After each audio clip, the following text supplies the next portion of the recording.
ಭವ್ಯ ರಾಮ ಮಂದಿರ ಉದ್ಘಾಟನೆ ಆಗ್ತಾ ಇದೆ. ಜನವರಿ 22ರತ್ತ ಎಲ್ಲರ ಚಿತ್ತ ನೆಟ್ಟಿದೆ. ತಮಗಾದಂತಹ ಅಳಿವು ಸೇವೆಯನ್ನು ಈ ಮೂಲಕ ಮಾಡೋಣ ಅಂತ ಪ್ರತಿಯೊಬ್ಬರು ಬಯಸ್ತಾ ಇದ್ದಾರೆ. ಇಂಥ ಸಂದರ್ಭದಲ್ಲಿ ಭವ್ಯ ರಾಮ ಮಂದಿರ ಕಟ್ಟಡ ನಿರ್ಮಾಣದಲ್ಲಿ ಕೊಪ್ಪಳದ ಶಿಲ್ಪಿಯ ಸೇವೆ ಕೂಡ ಕಂಡುಬಂದಿದೆ. 45 ದಿನ ಮಂದಿರ ನಿರ್ಮಾಣದಲ್ಲಿ ತಮ್ಮನ್ನು ತಾವು ತೊಡಗಿಸಿಕೊಂಡಿದ್ದಾರೆ ಆ ಯುವ ಶಿಲ್ಪಿ.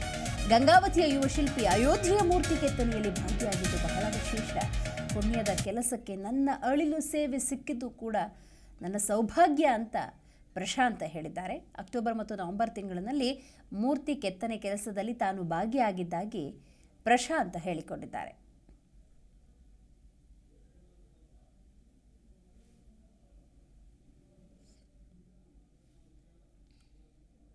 ನಲವತ್ತೈದು ದಿನ ಕೆಲಸ ಮಾಡಿದ್ವಿ. ತುಂಬ ಖುಷಿ ಆಯ್ತು ಸರ್, ಹೆಮ್ಮೆ ಅನಿಸ್ತಾ ಇದೆ. ಅಂಥ ಒಂದು ಭವ್ಯವಾದ ಮಂದಿರದಲ್ಲಿ ನಾವು ಕೆಲಸ ಮಾಡಿದ್ವಿ ಅನ್ನೋದಕ್ಕೆ ಅದು ಕನಸಿನ ಮಾತಾಗಿತ್ತೇನೋ ನಮ್ಮ ಜೀವನದಲ್ಲಿ, ಬಟ್ ಅದು ನಿಜ ಆಗಿದೆ. ಇವತ್ತು ಭಾಳ ತುಂಬ ಖುಷಿ ಆಗ್ತಿದೆ ಸರ್. ಎಷ್ಟು ದಿನ ಕೆಲಸ ಮಾಡಿದ್ರಿ? ನಾವು ಸುಮಾರು 45 ದಿನ ಕೆಲಸ ಮಾಡಿದ್ವಿ. ಅಲ್ಲಿ ಏನೇನು ಕೆಲಸ ಇತ್ತು? ಅದ್ರಿಗೆ ಏನೇನು? ಅಲ್ಲಿ ಕಂಬಗಳಲ್ಲಿ ಬಳ್ಳಿ ಡಿಸೈನ್ ಅಂತ ಮಾಡಿದ್ವಿ ಸರ್, ಹಂಸ ಪಕ್ಷಿ ಡಿಸೈನ್ಸ್, ಆ ಕೆಲಸ ಮಾಡಿದ್ವಿ ಸರ್. ಅಲ್ಲ, ಭಾಳಷ್ಟು ಹಿರಿಯ ಶಿಲ್ಪಿಗಳ ನಡುವೆ ತಾವು ಕೆಲಸ ಮಾಡಿದ್ರೆ ಹೆಂಗೆ ಅನಿಸುತ್ತೆ? ತುಂಬ ಖುಷಿ ಆಯ್ತು ಸರ್. ಎಲ್ಲ ಅಂತ ದೊಡ್ಡ ಶಿಲ್ಪಿಗಳಿದ್ದಾರೆ ಇದರಲ್ಲೆಲ್ಲ, ಓಡಿಸೋದಾರು ಬೇರೆ ಬೇರೆ ರಾಜ್ಯಗಳಿಂದ ಮೇದ್ರು ಅವರೊಟ್ಟಿಗೆ ನಾವು ಕರ್ನಾಟಕದಿಂದ ಹೋಗಿ ಮಾಡಿದ್ದು ಭಾಳ ಹೆಮ್ಮೆ ಮತ್ತು ಖುಷಿ ಅನಿಸುತ್ತೆ. ಒಳ್ಳೆ ಅನುಭವ ಸರ್ ಇದು ಜೀವನದಲ್ಲಿ ನನಗೆ. ಆಂಜನೇಯ ಜನ್ಮಸ್ಥಳದಿಂದ ಹೋಗಿದ್ರೆ ಅದು ಮಾತ್ರ ತುಂಬ ಹೆಮ್ಮೆ ಪಡುವಂಥ ವಿಚಾರ. ಯಾಕಂದರೆ ಆಂಜನೇಯ ಹುಟ್ಟಿದ ಸ್ಥಳದಿಂದ ಕಿಷ್ಕಿಂದ ಹಿಡ್ಕೊಂಡು ನಾನು ಕಿಷ್ಕಿಂದ ಅಯೋಧ್ಯೆಗೆ ಹೋಗಿದ್ದೀನಲ್ಲ, ಅದು ಭಾಳ ಹೆಮ್ಮೆ ಪಡುವಂಥ ವಿಚಾರ. ಎಲ್ಲ ನಮ್ಮ ಶ್ರೀ ಆಂಜನೇಯದ ಆಶೀರ್ವಾದ ಅಂತ ಅನ್ಕೊತೀನಿ. ಅಲ್ಲ, ಜಿಲ್ಲೆಯಿಂದ ಇಬ್ಬರೇ ಮಾತ್ರ ಹೋಗಿತ್ತು, ಕೊಪ್ಪಳ ಜಿಲ್ಲೆ? ಇಬ್ಬರೇ ಮಾತ್ರ. ಅದು ಅವಕಾಶ ಸಿಗೋದು ಭಾಳ ಕಷ್ಟ. ತುಂಬ ಖುಷಿ ಆಗುತ್ತೆ ಸರ್. ಫಸ್ಟ್ ಬ್ಯಾಚ್ ನಾನು ಹೋಗಿದ್ದು, ಆಮೇಲೆ ಬಂದು ಇಲ್ಲಿ ಕೊಪ್ಪಳದಿಂದ ಇನ್ನೊಬ್ಬರು ನಾಗಮೂರ್ತಿ ಅಂತ ಅವರು ಸರ್. ಅಲ್ಲ, ಈಗ ಬಂದ ಮೇಲೆ ನೀವೆಲ್ಲ ನಿರ್ಮಾಣ ಕಾರ್ಯ ಮುಗಿಸ್ಕೊಂಡ್ಮೇಲೆ ಏನಂದ್ರೆ ಎಲ್ಲ ತುಂಬ ಖುಷಿ ಪಡ್ತಿದ್ದಾರೆ. ಅನೇಕ ಸಂಘ ಸಂಸ್ಥೆಗಳಾಯ್ತು, ಸ್ನೇಹಿತರಾಯ್ತು, ಸಂಬಂಧಿಕರಾಯ್ತು, ತುಂಬ ಭಾಳ ಹೆಮ್ಮೆ ಪಡ್ತಿದ್ದಾರೆ. ನೀನೇ ಅದೃಷ್ಟವಂತಪ್ಪ ಅಂತ ಒಂದು ಭವ್ಯವಾದ ದೇವಸ್ಥಾನಕ್ಕೆ ಹೋಗಿ ಕೆಲಸ ಮಾಡಿ ಬಂದ್ಯಾ, ನಿಮ್ದೊಂದು ಗುರು ತುಳಿತು, ಇದೊಂದು ಸವಿ ನೆನಪು ಉಳಿತು ಅಂತ ಭಾಳ ಖುಷಿ ಪಡ್ತಿದ್ದಾರೆ ಸರ್. ಭಾಳ ಹೆಮ್ಮೆ ಆಗುತ್ತೆ ಸರ್. ಯಾಕಂದರೆ ಸುಮಾರು ನಾನು ಚಿಕ್ಕ ವಯಸ್ಸಿಂದ ಕೇಳ್ಕೊಂಬಂದಿದ್ದೆ. 500 ವರ್ಷಗಳಿಂದ ಕಾಲ ಹೋರಾಡಿ ಎಷ್ಟೋ ಬಲಿದಾನಗಳಾಗಿದೆ. ಅಂಥ ಒಂದು ರಾಮ ಮಂದಿರ, ಭವ್ಯ ರಾಮ ಮಂದಿರ ಕಟ್ಟಬೇಕಂತ ಎಷ್ಟೋ ಅಸಂಖ್ಯಾತ ಹಿಂದೂಗಳ ಕನಸಾಗಿತ್ತು. ಇವತ್ತು ನನಸಾಗ್ತಿದೆ. ಆ ಬಾಲರಾಮ ಅಲ್ಲಿ ಪ್ರತಿಷ್ಠಾಪನೆ ಆಗ್ತಿದ್ದಾನೆ. ಅದು ನಮ್ಮ ಕನ್ನಡಿಗರು ಮಾಡಿರ್ತಕ್ಕಂಥ ಬಾಲರಾಮ, ಅದು ನಮ್ಮ ಕೃಷ್ಣಶಿಲೆಯಿಂದ ಆಗ್ತಿರೋದು ಭಾಳ ಹೆಮ್ಮೆ ಅನಿಸ್ತಿದೆ. ಮತ್ತು ನಮ್ಮ ಅರುಣಗಿರಾಜರಿಗೆ ಭಾಳ ನಾನು ಧನ್ಯವಾದ. ನಾವು ಸುಮಾರು 45 ದಿನ ಕೆಲಸ ಮಾಡಿದ್ವಿ. ತುಂಬ ಖುಷಿ ಆಯ್ತು ಸರ್, ಹೆಮ್ಮೆ ಅನಿಸ್ತಾ ಇದೆ. ಅಂಥ ಒಂದು ಭವ್ಯವಾದ ಮಂದಿರದಲ್ಲಿ ನಾವು ಕೆಲಸ ಮಾಡಿದ್ವಿ ಅನ್ನೋದಕ್ಕೆ ಅದು ಕನಸಿನ ಮಾತಾಗಿತ್ತೇನೋ ನಮ್ಮ ಜೀವನದಲ್ಲಿ, ಬಟ್ ಅದು ನಿಜ ಆಗಿದೆ. ಇವತ್ತು ಭಾಳ ತುಂಬ ಖುಷಿ ಆಗ್ತಿದೆ ಸರ್. ಎಷ್ಟು ದಿನ ಕೆಲಸ ಮಾಡಿದ್ರಿ? ನಾವು ಸುಮಾರು 45 ದಿನ ಕೆಲಸ ಮಾಡಿದ್ವಿ. ಅಲ್ಲಿ ಏನೇನು ಕೆಲಸ ಇತ್ತು? ಅದ್ರಿಗೆ ಏನೇನು? ಅಲ್ಲಿ ಕಂಬಗಳಲ್ಲಿ ಬಳ್ಳಿ ಡಿಸೈನ್ ಅಂತ ಮಾಡಿದ್ವಿ ಸರ್, ಹಂಸ ಪಕ್ಷಿ ಡಿಸೈನ್ಸ್, ಆ ಕೆಲಸ ಮಾಡಿದ್ವಿ ಸರ್.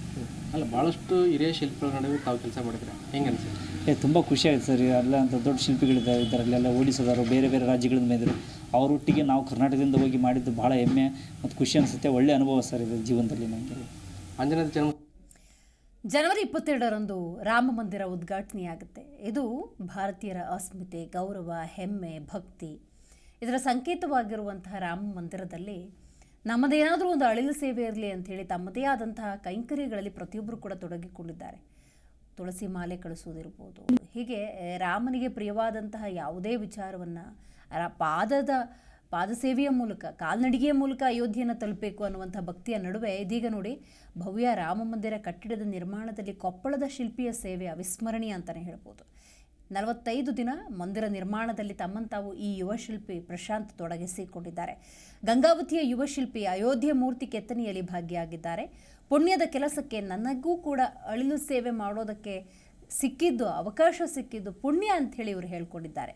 ಅಕ್ಟೋಬರ್ ಮತ್ತು ನವೆಂಬರ್ ತಿಂಗಳಿನಲ್ಲಿ ಮೂರ್ತಿ ಕೆತ್ತನೆಯ ಕೆಲಸದಲ್ಲಿ ಇವರು ಭಾಗಿಯಾಗಿದ್ದಾರೆ. ಈಗಷ್ಟೇ ಪ್ರಶಾಂತ್ ಅವರು ಮಾತಾಡ್ತಾ ಇದ್ದಾಗ ಅಲ್ಲಿ ಕಂಬಗಳಲ್ಲಿ ಹಂಸದ ಚಿತ್ರವನ್ನು, ಆ ಡಿಸೈನನ್ನು ಕೆತ್ತನೆ ಮಾಡುವಂತಹ ಸದಾವಕಾಶ ಸಿಕ್ಕಿತ್ತು ಅಂಥೇಳಿ ಹೇಳ್ಕೊಳ್ತಾ ಇದ್ರು. ಅಂದಾಜು 45 ದಿವಸಗಳ ಕಾಲ ಶ್ರೀರಾಮ ಮಂದಿರದಲ್ಲಿ ಅನೇಕ ಮೂರ್ತಿಗಳ ಕೆತ್ತನೆಯಲ್ಲಿ ಇವರು ತಮ್ಮನ್ನು ತಾವು ತೊಡಗಿಸಿಕೊಂಡಿದ್ದಾರೆ. ಅಯೋಧ್ಯೆಯಿಂದ ಕೊಪ್ಪಳಕ್ಕೆ ಸದ್ಯ ಯುವ ಶಿಲ್ಪಿ ಪ್ರಶಾಂತ್ ಆಗಮಿಸಿದ್ದಾರೆ. ಗಂಗಾವತಿಯ ಲಕ್ಷ್ಮೀ ಕ್ಯಾಂಪ ನಿವಾಸಿಯಾಗಿದ್ದಾರೆ ಈ ಪ್ರಶಾಂತ್. ಜೀವನದಲ್ಲಿ ಮರೆಯಲಾಗದ ಕ್ಷಣ ಅಂಥೇಳಿ ಬಹಳ ಆನಂದದಿಂದ ತಮ್ಮ ಅನುಭವವನ್ನು ಇವರು ಹಂಚಿಕೊಳ್ತಾ ಇದ್ದಾರೆ.